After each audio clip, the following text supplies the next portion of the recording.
So this is our first sharing the Dharma day in the Buddha Hall. Yay! Yeah. So it's interesting that on the first sharing the Dharma day in the Buddha Hall, the mood in the country right now is anger. And what's the book that we're going through? Working with Anger.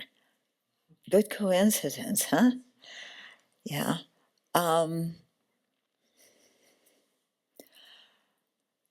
Yeah. It for me personally, just looking at or reading, the comments in both in the main media. I stick with the, main media, but there's the left and there's the right in there too. And to me, the most alarming part is just the vitriol that is coming out that people are expressing. Yeah. And my own experience, and maybe yours with anger too, is the more I nurture my anger, the angrier I get. Yeah.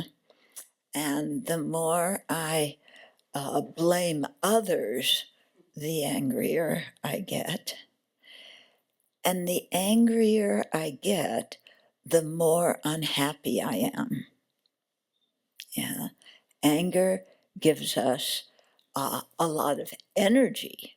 It's very good if you don't feel powerless. You get angry, your adrenaline starts going, oh, now I have power. I'm going to right everything that's wrong. Good luck. But when we are angry, what's the result of it? Yeah.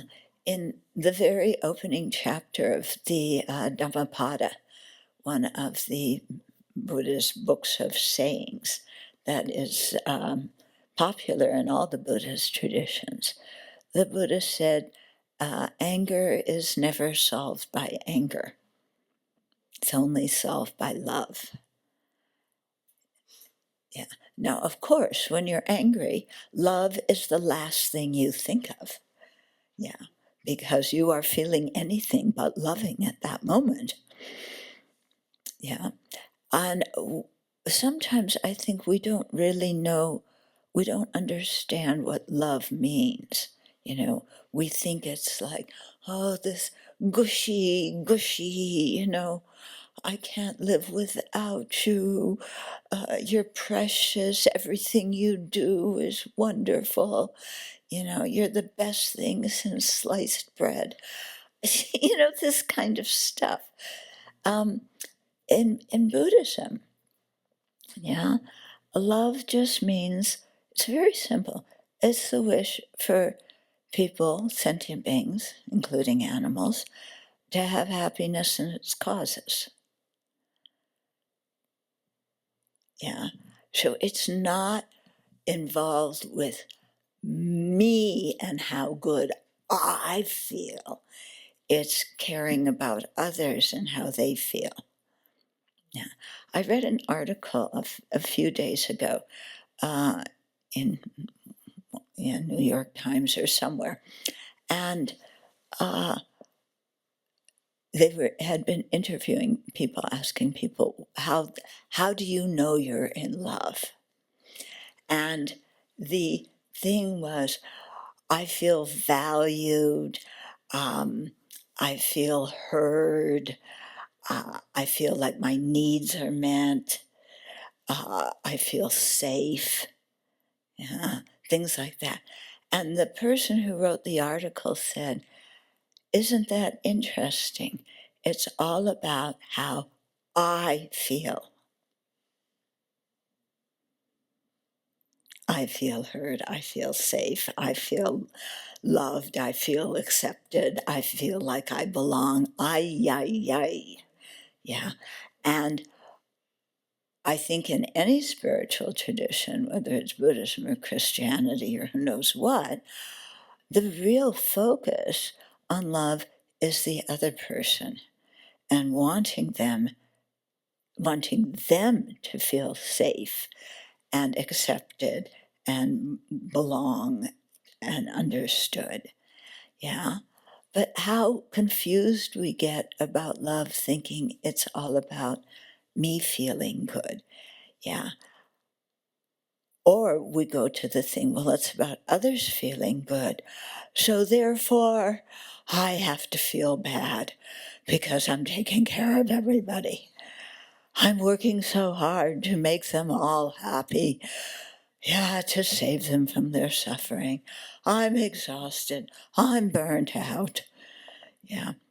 That's also not the purpose of love or compassion in a spiritual sense. Yeah. Because I think when we really care about others and we want them to have happiness in its causes, yeah, automatically our own mind feels better. Yeah. Just like when we're angry. Yeah. Are you happy when you're angry? No, nobody's happy. We're miserable when we're angry. Okay. But when we can look at others and wish them well, yeah, then our own mood changes. So we get the side benefit of caring about others.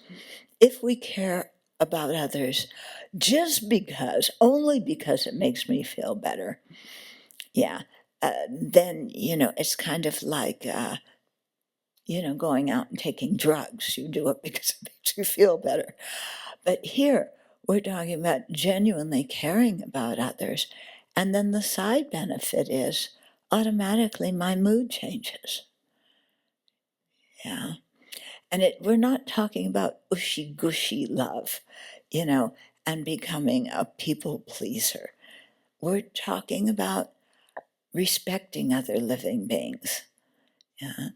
Um, the Utah governor said a few days ago, we have to learn to disagree better.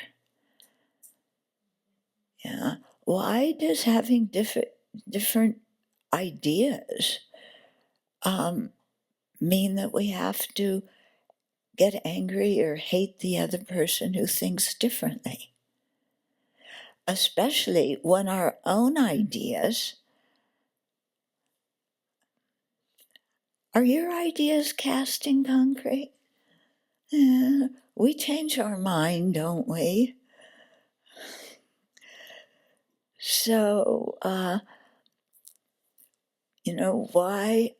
why do we feel like, oh, they're like this, they're the enemy because they think differently.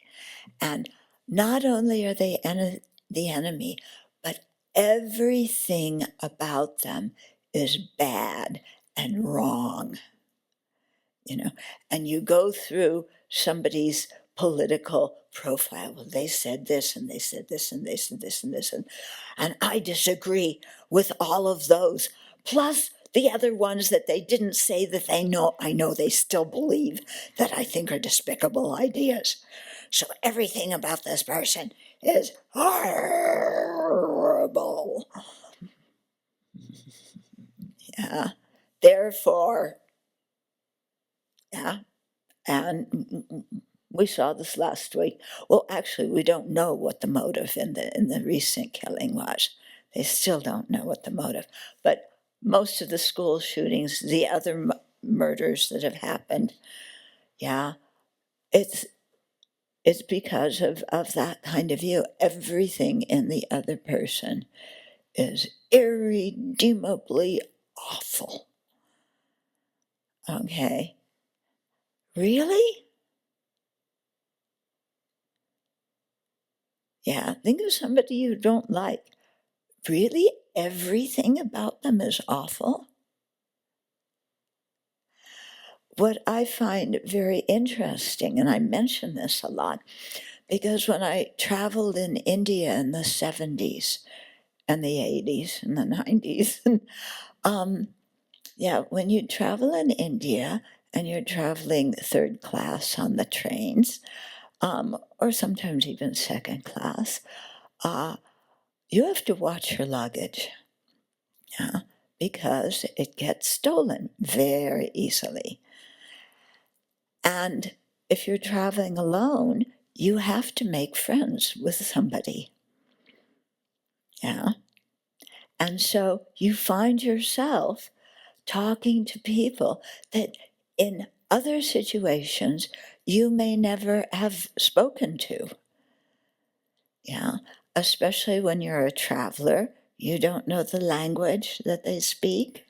Yeah, then you may look for another foreigner, hope that they speak, that the two of you share some language. And then it may be somebody that if you saw them in a restaurant and where you're going, you wouldn't talk to because they look like the wrong kind of person. But when you're traveling, you don't care who it is. Yeah, because you need to have a companion to look after your stuff and you look after their stuff. And then it's wonderful for breaking down um, all of our assumptions about other people, because you're in a situation where you wind up talking to somebody that you would have had prejudice against just because of how they look. Yeah. Oh, they look like a person who thinks blah blah blah blah blah. Yeah. And and then you find out that when you start talking to them and you're traveling with them and you share travel experiences and things like that, they're actually quite nice. Yeah. And you can actually have a good conversation with everybody if you're willing to listen and open your mind. Yeah. And this is my experience. Yeah. And I was told not to talk to strangers as a kid. Yeah. But sometimes you have to throw mom and dad's advice out and talk to strangers. And lo and behold, wow, they're nice people. Okay. So the way anger clouds our mind is it's so sad because we form conceptions about people, yeah, that if we don't have any other contact with them that makes us change our attitude, then we just go to this thing of they're 100% negative. Yeah. And that's not true. Mhm. So, if we can learn to care about other people and just wish them well, respect them. Yeah. I do prison work. And when I go into prisons, the people, my friends who don't do prison work say, "Aren't you afraid? I mean, you're a woman and you're going into a man's, sometimes it's medium security, sometimes it's, what do you call it, maximum security. Yeah. Aren't you afraid?" And no, I'm not afraid. Yeah. Why? Because the guys that I go to talk to, be it an individual or a group, they're very happy to have somebody from the outside who volunteers. And I think because I treat them just like I would treat you, yeah, in a respectful manner, then there's no reason to feel afraid. Mm. They love having the groups, they love having people come in, volunteers. Yeah. And I remember one time, one of my friends was running a group. This was in, where was it, Wisconsin. And I went in with him one day. And, we had a group discussion. I threw out some questions and listened and to their reflections and all. And uh, it, I commented, no, my friend, somehow the discussion with my friend afterwards revolved around, how receptive they were. Yeah, they didn't see me as some, do-gooder, authoritarian person who was going to try and push my beliefs on them and convert them. Yeah. But we had a discussion, and I respected what they had to say the same way as I would respect what you had to say. And they responded exactly the same way you would. Yeah. Except sometimes I think people in Dharma classes are more shy about answering questions that I throw out. Yeah, you're more concerned with your reputation. Yeah, the guys in prison, they're eager. It's like, oh, somebody wants to listen to what I have to say. Yeah, and what they say is quite interesting. You learn a lot. Okay, so just the reflection on the state of the country, and especially the last week, is, we are the common people, and we're the people who have to make a difference in all of this, and be kind to others, especially in contexts where people are often in a hurry, like going to the grocery store and being friendly with nowadays, not with the machine that checks you out, but with the person that checks you out. Yeah. Being friendly when you go to the dentist or to the doctor's office. Yeah. Or to the Social Security office. Yeah. Or to, the real one is where you have to change your flight reservation. Yeah, because they canceled your flight. To try and treat people in a respectful way, to recognize that they're human beings who just want to be happy and not suffer, just like us. Yeah. And it's not hard to be respectful. It's not hard to be kind. Yeah. Sometimes we think, oh, what did that person, do to me that deserves my kindness? Yeah. Well, just because they're a stranger, it doesn't mean they haven't done anything that benefits me. Yeah. They do their work in society, and whatever work they're doing contributes to the collective good, and I benefit from the collective good. Yeah. So, opening our hearts in this way and putting the anger down, recognizing that anger it's not seeing the situation clearly or correctly. Yeah, it's making it black and white, good or bad, and, life is messy, isn't it? Yeah, it's very hard to put things in categories that always apply. Yeah, somebody who's nice to you in one situation is mean to you in another. Somebody is rude to you in one situation, goes out of their way to help you in another. That we can't, making hard and fast judgments doesn't really work. Yeah. And it also makes us quite miserable. Mm. Okay, so that was the introduction.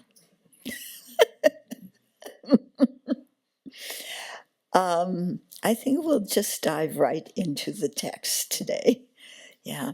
So we've been doing the book Working with Anger, and we're on one chapter that's titled, Is Anger Ever Useful? Okay. And so here's some things that we talked about.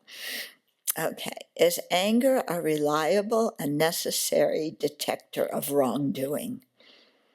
In other words, you don't know that something's wrong until you're angry. False. Here's another one.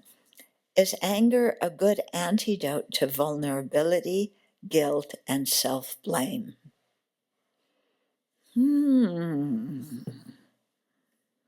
Yeah, that one might be good. Because if it's the other person's fault, then I'm not guilty and I don't have to blame myself. And if I feel vulnerable, if I'm angry at the other person, boy, the adrenaline is going. I don't feel vulnerable anymore. So is anger a good antidote to guilt and vulnerability? And no. Okay. Now, the next one. Is anger an essential for winning at sports? Oh, we're going to touch some buttons here. Yeah, because when you play sports, it's like that team is the enemy and you've got to beat them. We had one man who came here for a while who used to coach Little League. Yeah. And was it you? No? Somebody came and who used to coach Little League. And he he was saying, or I think even younger than Little League, you know, it was kids like in grammar school, really young, playing baseball. And he said, you know, even the coaches and the adults and the parents would get so revved up about, you know, these kids in third and fourth grade batting the ball around. And it's like, go get them, trample them, run right past them. You know, how you scream out at sports games. Yeah.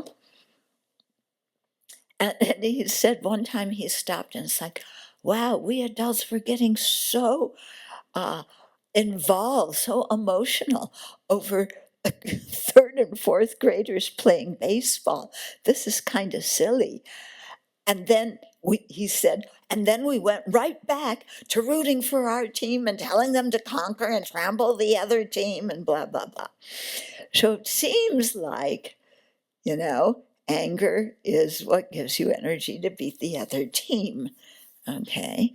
And for those of you who have heard me say this before, yeah, I went to USC at the same time OJ did. Okay. I went to one of his football games because I was dating a guy who wanted to go. And what did the crowd scream? Kill, kill, kill. This whole side of the stadium screaming, kill. So at that moment, OJ would, you know, take the ball and run. But I wonder what other seeds it planted in his mind. We all know what happened to OJ. Yeah. So, you know, is violence, is hatred, is blame really necessary to win? Okay. So here's what the book says. The sports enthusiast claims that anger helps us win the game, but is it beneficial to focus on winning? Uh-oh, a heretic here that thinks winning is maybe, you know, who maybe thinks winning isn't the thing that has to happen every time you play a game. Some people think, yeah, the whole purpose is winning. But is it beneficial to focus on winning?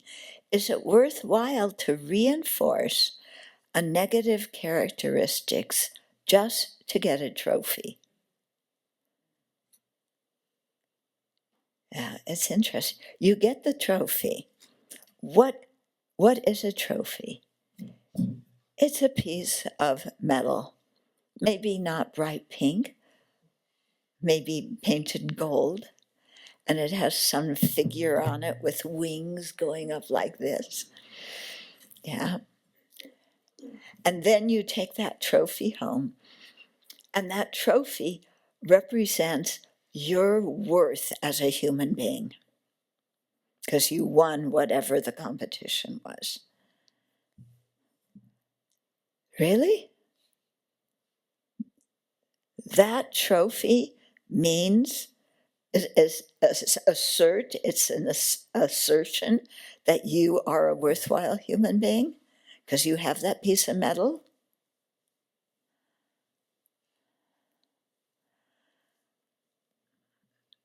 Yeah, think about it. Yeah. Oh, that piece of metal, it proves, whoa, you know, I'm worthwhile. Mm. Okay. I got a trophy in high school. You know what for? Huh? Not debate. No. What? Math. Yes, I did a chalk talk and I won. And they gave me a trophy. Yeah. What do you do with a trophy 50 years later?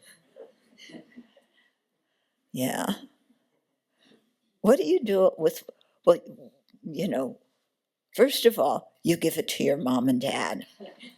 Yeah. Yeah. Then that they like that. But what do you do with that piece of metal afterwards? Yeah, you stick it in some closet and forget about it. Yeah. Okay. So our minds become very tight when we make us versus them too concrete. My team must win. We have to fight and beat the enemy. Why? Because my team is best, and that's because it's mine. Of course, the other team feels the same way, which is why they're wrong. They feel they're the best team. But yeah, and in our opinion, that's why they're so stupid, because they don't realize we're the best one. Okay, so who's right? Competitive sports may be a socially accepted way of venting anger, but they don't cure the anger. They only temporarily release the physical energy accompanying anger, and in fact, many times drum up anger where there wasn't any. Yeah, it's a nice Saturday afternoon, the sun is shining, everybody's happy. And then you go to watch a football game and, you get all riled up and angry and start cursing and throwing insults at the other team. Yeah. And what winds up often is people wind up fighting after the game. Yeah. So that anger breeds more hostility. We're still avoiding the real problem, which is our misconceptions of people and situations. Hmm. Can athletes be excellent without being fueled by the energy of anger? Yes. There's a coach who says yes. Yeah. They can concentrate on doing their best rather than on winning. Then, win or lose, they'll have the satisfaction of developing their skills and enjoying the physical exercise, camaraderie, and team spirit. Yeah, anger isn't necessary. If this sounds impractical for the tough world of sports, Consider the story of Coach John Wooden, told by Brian Bureau in the book Beyond Success. Here's a quote. John Wooden remains the most acclaimed college basketball coach in the history of the National Collegiate Athletic Association. In his final 12 years at UCLA, his teams won a staggering total of 10 NCAA championships. No other coach has won more than 4. Yet winning was never the goal of Coach Wooden and his UCLA Bruins. It was only the byproduct of their true focus. Indeed, John Wooden never used the word winning. He believed winning was not in his or his players' control. Interesting. It's not in your control.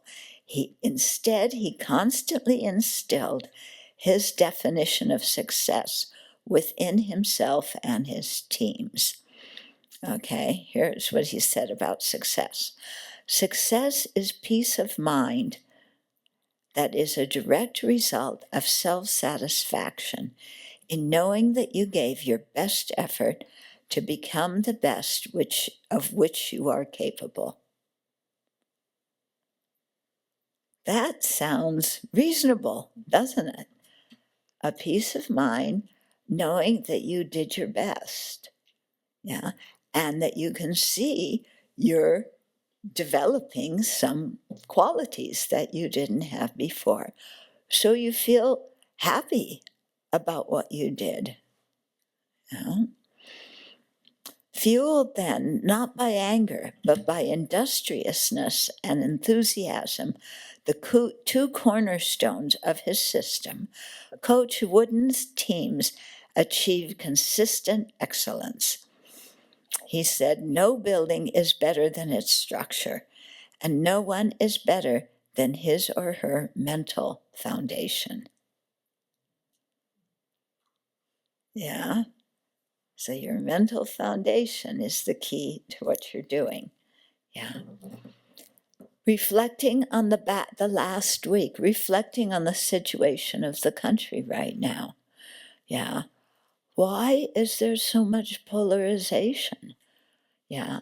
I've heard stories of, people not speaking to relatives because they're from the opposite party or another party. Yeah. People breaking off friendships because, they don't like what the other people believe in. Yeah. And that's really sad. And it's also stupid, isn't it? Yeah. And given that beliefs are just beliefs, they're just thoughts. Yeah. No one is harming us by having a thought that is different than ours. Okay. Now, I do have to admit that in meetings, yeah, over, where to put a vase on the altar, these kind of important decisions, yeah, or what color to paint the wall, or, how to hang things on the wall. So these meetings that we have, when I hear an idea that I don't like, that I think is wrong, I plead guilty. I interrupt. I can't bear to sit there and listen to somebody put the idea forth that you should put the vase on that side of the altar, not on the side I want it put. These incredibly important decisions that influence the entire planet. Yeah, and somebody disagrees with me. Oh, yeah. So I interrupt and I tell them they're wrong. And I don't just say, excuse me, but I have a different opinion. I say, no, put it here, put it there. Yeah, some of you know how it is. Yeah, we have argued for years over the color of which color the in the old meditation hall. Yeah, it was painted 20 some years ago. She says the paint is peach colored, and I think it's pink. Yeah, we have never settled that one. And yeah, she will water the plants any time of day. And I say you have to water in the evening so that the water sinks in and can actually get absorbed in the plant instead of evaporate during the day when it's hot. And she still waters at the wrong time. Yeah. These, yeah, earth shaking disagreements. Yeah. I have to defend my position lest somebody else win the argument. Yeah. So it was interesting, the arguments that are going on in our society right now. And that earlier this week, somebody who likes to argue or debate, there's a difference between argue and debate, different propositions, yeah, that he was murdered.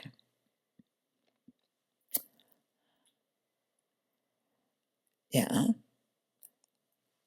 And we don't even know why yet. It's not clear that this murder was politically motivated. But what did happen immediately afterward was the right blames the left and the left blames the right. Yeah. And everybody says we have to calm the rhetoric. So you be quiet.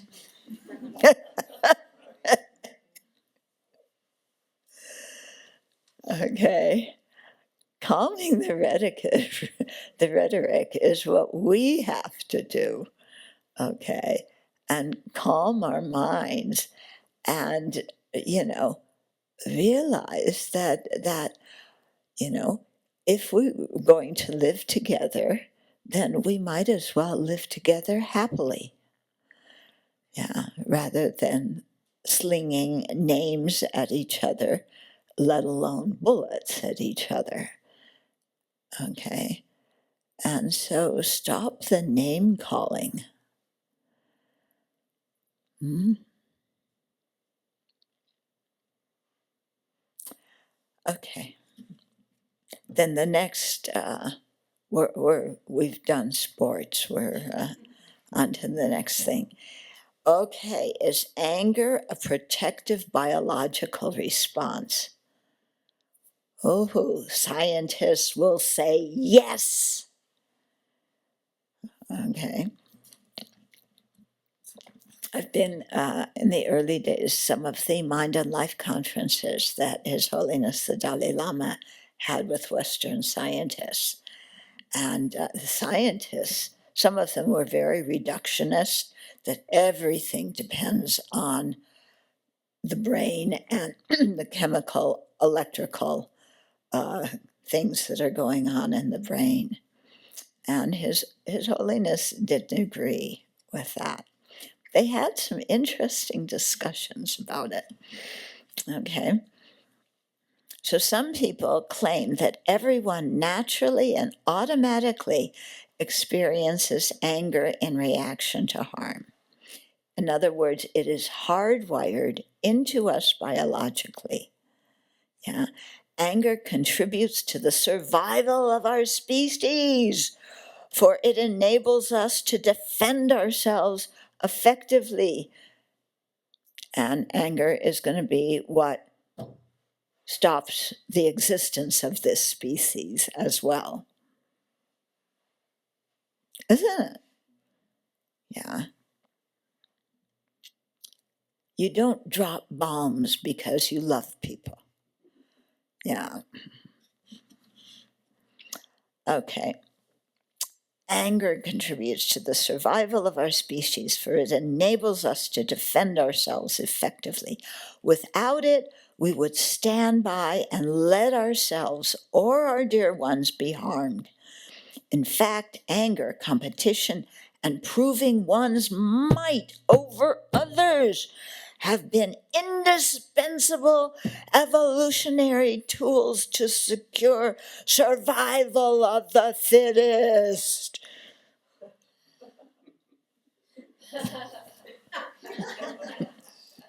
Yeah, this is the new gesture, isn't it? Yeah. You don't reach out to shake hands now. You do like this. Okay. While from a certain, oh, wait a minute. Yeah, of course, they say, sometimes angry behavior gets out of hand. Yeah, just sometimes, like this idea that the person who was killed said about gun rights, that to ensure our Second Amendment gun rights, then there's going to be some unfortunate people who get killed by people misusing guns. But that's okay because it enables us to have the gun rights, yeah, which is ultimately beneficial to protect ourselves from the tyranny of the government. This is what he said. Okay.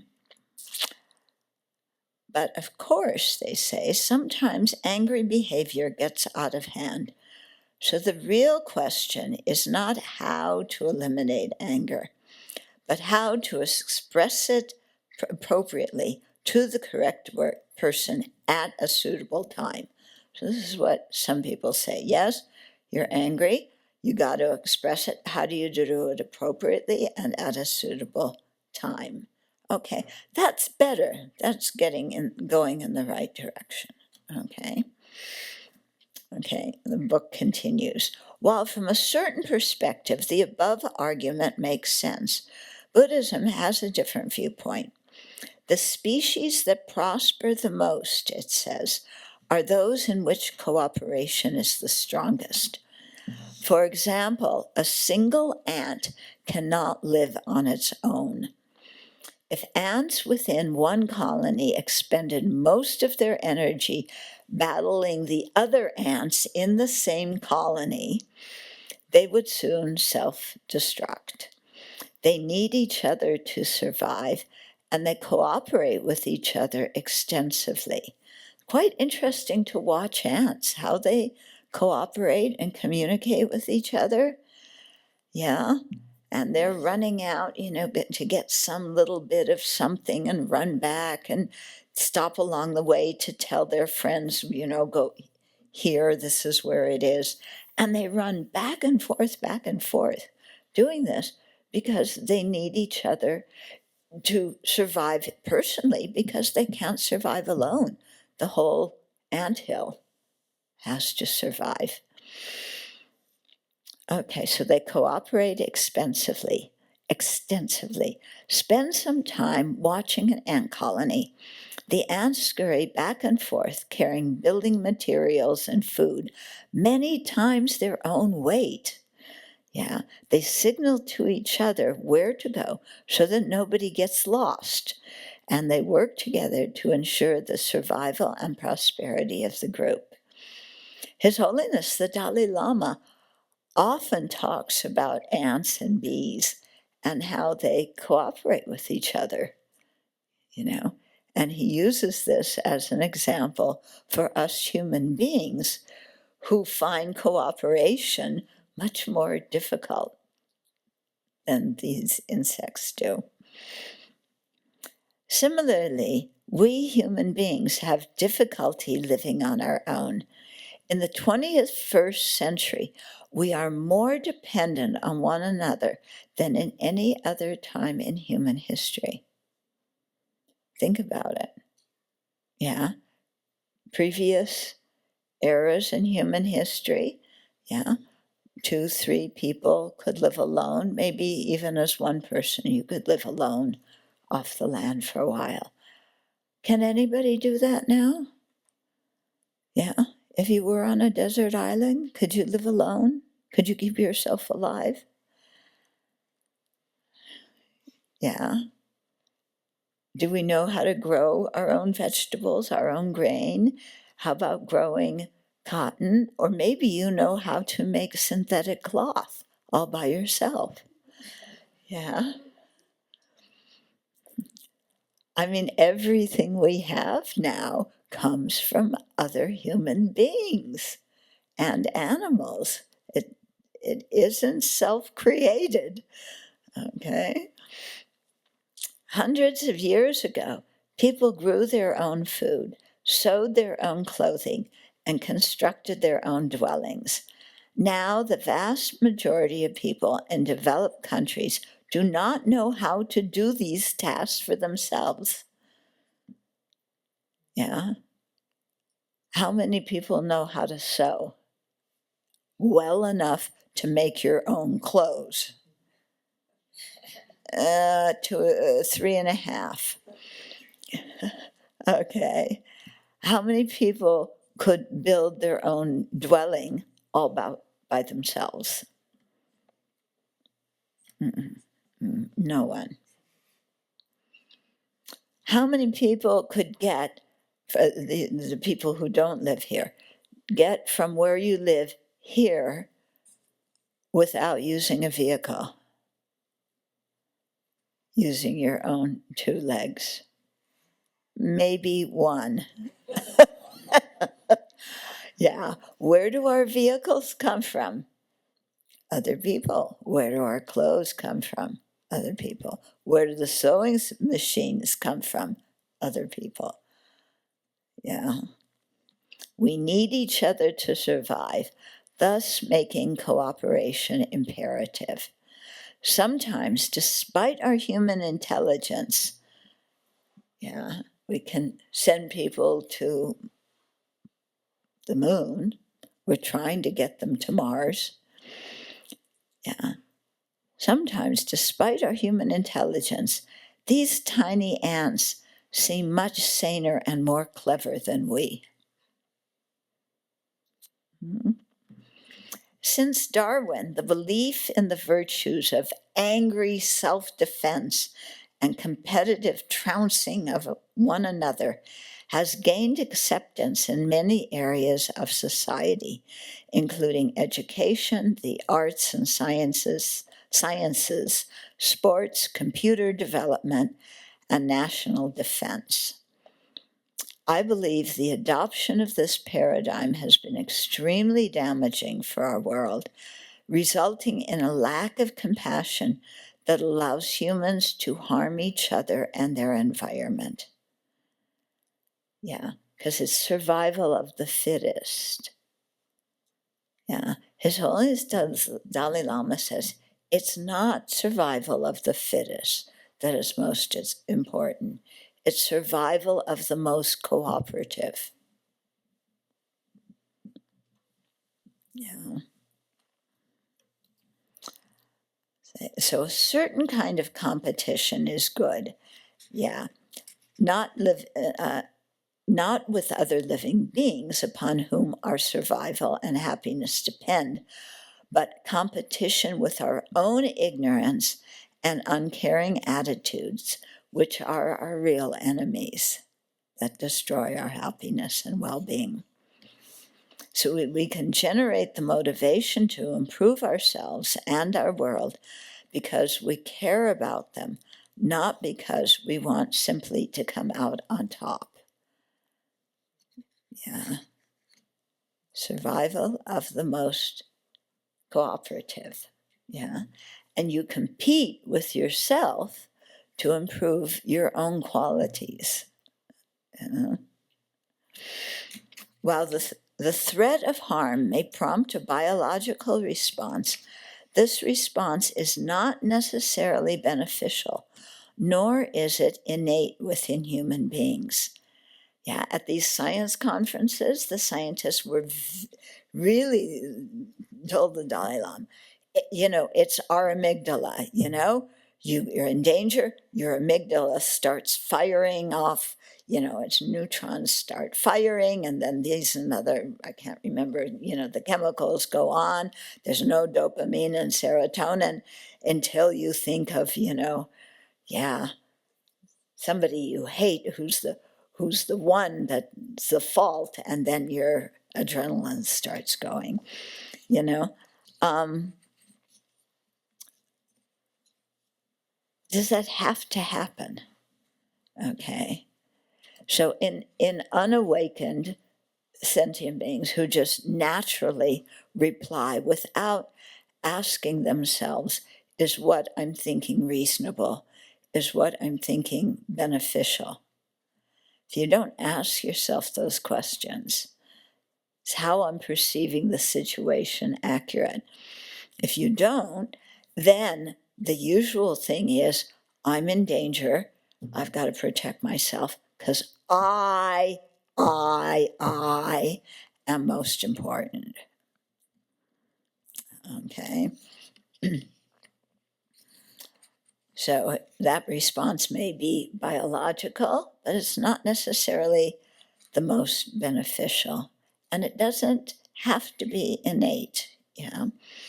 As mentioned above, anger originates with the inappropriate attention that interprets events in a distorted way. Okay, so the source is the mind.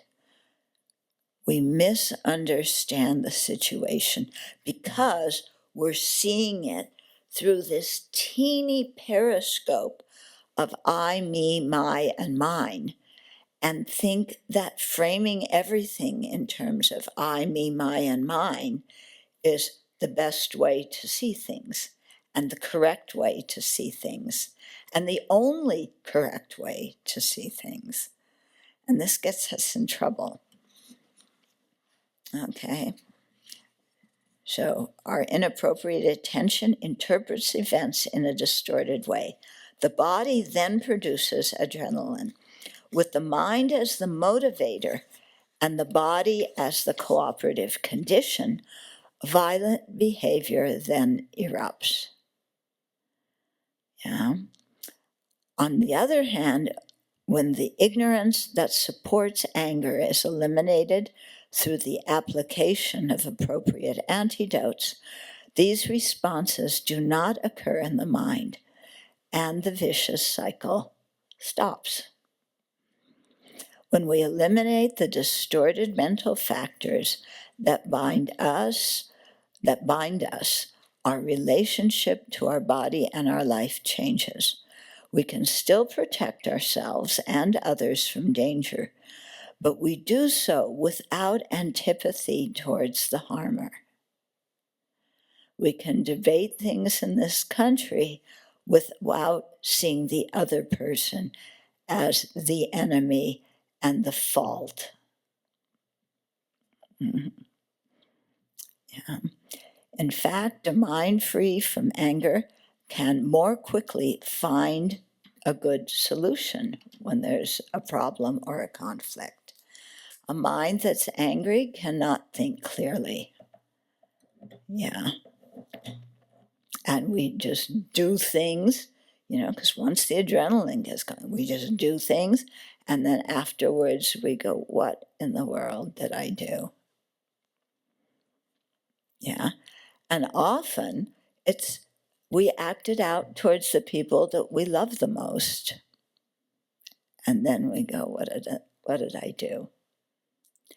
Or in the case of the divide in the country, we acted out against our neighbor who we depend on. Yeah. We live in the same society. We go to the same supermarket. Yeah. You work in the same workplace. We have to find a way to realize that different opinions doesn't necessitate violence and anger. Yeah.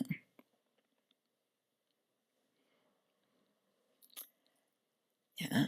And if we don't figure this out, the entire country is going to suffer, and probably the entire world.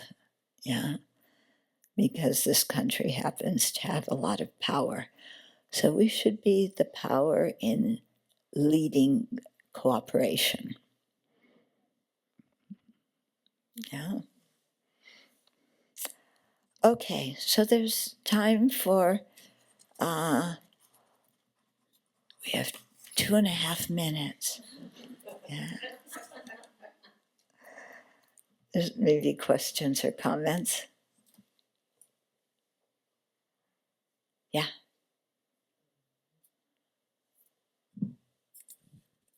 I've struggled with when the disagreement feels like it's over something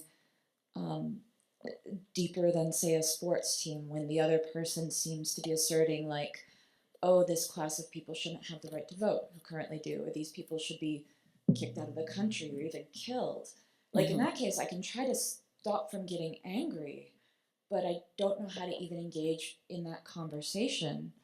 Do you have advice for that? Like, with the other side, it seems to just be a disagreement on the level of just like even human values or human worth. Okay, so disagreement over values. Okay, so how to engage? You don't start the conversation on the topic that you disagree with. Okay, that is going to be a dead end because you're revved up and they're revved up, and you don't start the conversation that way. What you do is you form a friendship. Yeah. And you ask that person, kind of, ask them about their family, ask them about their work, the kind of things that you just chat with people when you're first meeting them. Yeah.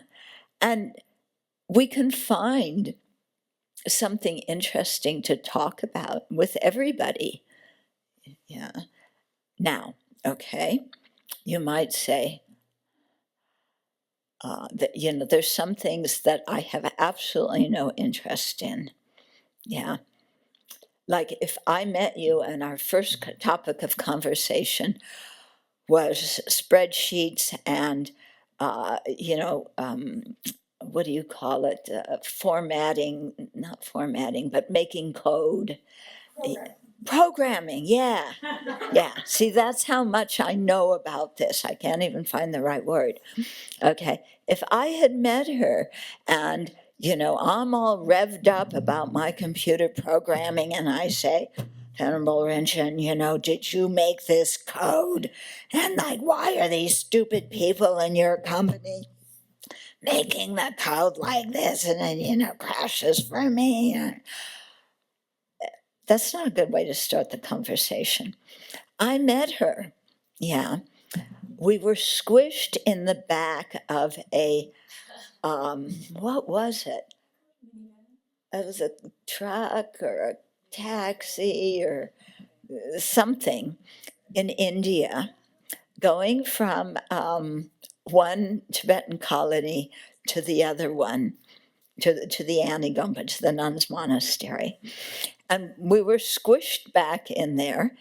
And I started talking to her, and she started talking to me.